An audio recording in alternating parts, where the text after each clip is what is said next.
Marami pa ring fans si Maymay Entrata at Edward Barbers na sana magkaroon daw sila ng pelikula at teleserye kasi marami rin talagang nakakamiss sa Mayward love team. Pero mukhang imposible na yata itong mangyari dahil may kanya-kanya na silang buhay at may kanya-kanya ng love life. Lalong-lalo na si Maymay na talagang very obvious na in love siya talaga sa kanyang boyfriend. At itong si Edward naman ay may napapabalitang non-showbiz girlfriend. At syempre sa anniversary nga ni Maymay at Joaquin Enriquez ay mukhang meron ng next level na gagawin talaga itong si Enrique. At ito na kaya ang road to forever? At may plano na itong pakasalan si Maymay? Ating alamin.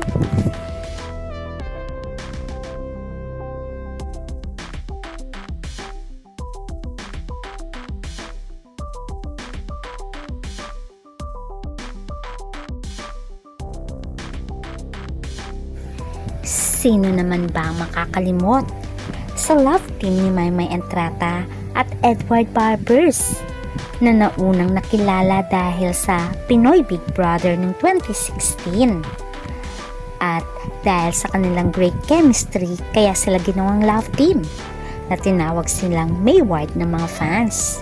Sumikat ang kanilang love team kaya nga nais ng mga fans na sana sila nga ay magkatuluyan.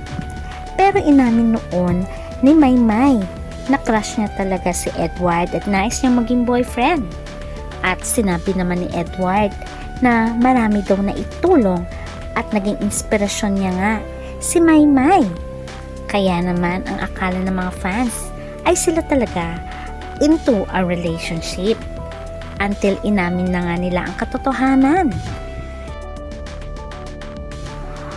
Although obvious naman na may feelings sila sa isa't isa.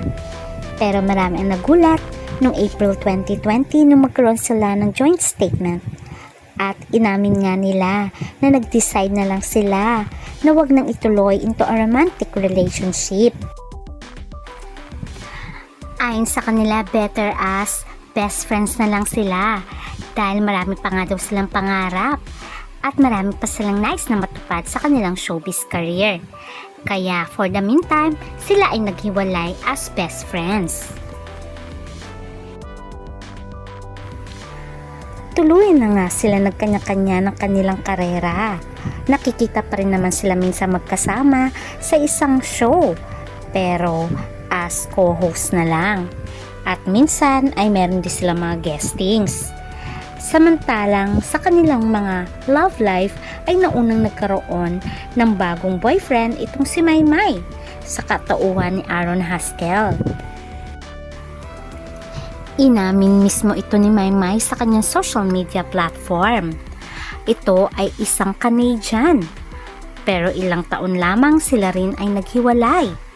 Kaya naman marami pa rin umasa na sana magkabalikan sila ni Edward Barber.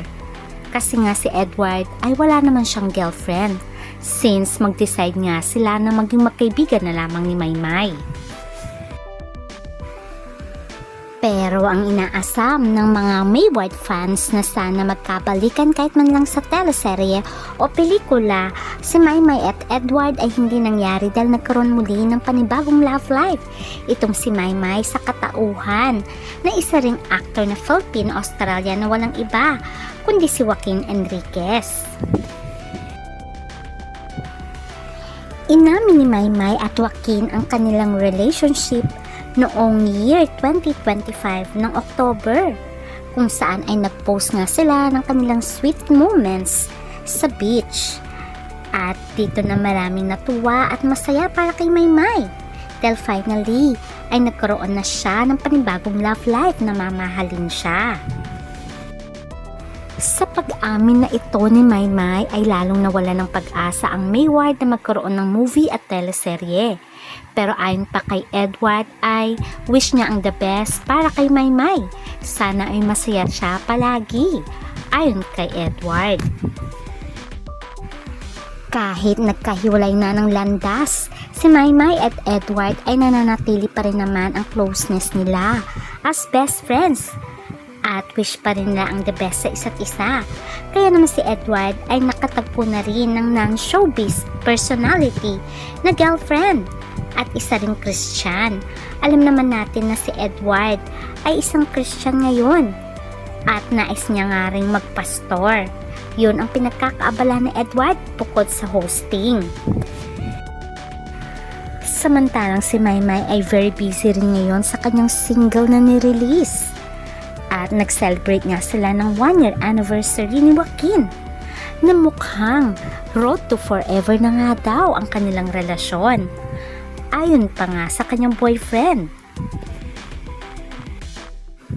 At nagbigay nga ng mensahe ang kanyang boyfriend sa kanilang anniversary.